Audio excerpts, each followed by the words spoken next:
નમસ્કાર મિત્રો, સ્વાગત છે અમારી યુટ્યુબ ચેનલ પર। મિત્રો, ફરીવાર એક નવી ભરતી વિશે વાત કરવામાં આવે તો મિત્રો રાજકોટ મહાનગરપાલિકામાં ભરતી પાડવામાં આવી છે। મિત્રો, કરાર આધારિત ભરતી પાડવામાં આવી છે। પોસ્ટ નામની વાત કરવામાં આવે તો મિત્રો વિવિધ પોસ્ટો પર પગાર ધોરણ પણ મિત્રો લાયકાત મુજબ આપવામાં આવશે। આ ભરતીમાં મિત્રો મહિલા પુરુષ બંને આવેદન કરી શકે છે। મિત્રો, સંપૂર્ણ મિત્રો માહિતી જોઈએ આગળ વિડીયોમાં।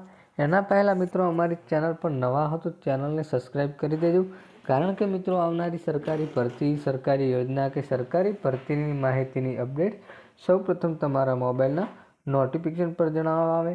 તો મિત્રો જોઈ લઈએ રાજકોટ જિલ્લાની સંપૂર્ણ વિગતવાર માહિતીની ભરતી વિશેની। તો મિત્રો વાત કરવામાં આવે તો રાજકોટ મહાનગરપાલિકા જાહેરાત આપવામાં આવી છે કે રાજકોટ મહાનગરપાલિકા નામદાન હાઈકોર્ટ સમક્ષ રેવન્યુ ટ્રિબ્યુનલ આસન કેસો લગતી કામગીરીની અનુસંધાન પેનલ તૈયાર કરવામાં થતી હોય છે। કાયદા સ્થાનક હાઈકોર્ટમાં ઓછામાં ઓછા 10 વર્ષની સક્રિય પ્રેક્ટિસ હોય છે।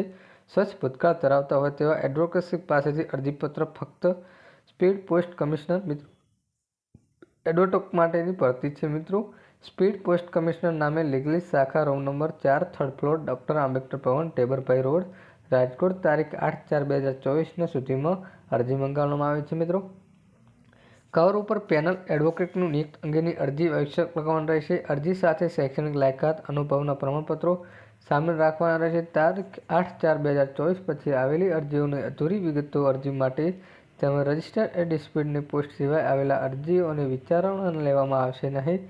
ફોર્મના નામે કરેલી અરજી ધ્યાનમાં લેવામાં આવશે નહીં।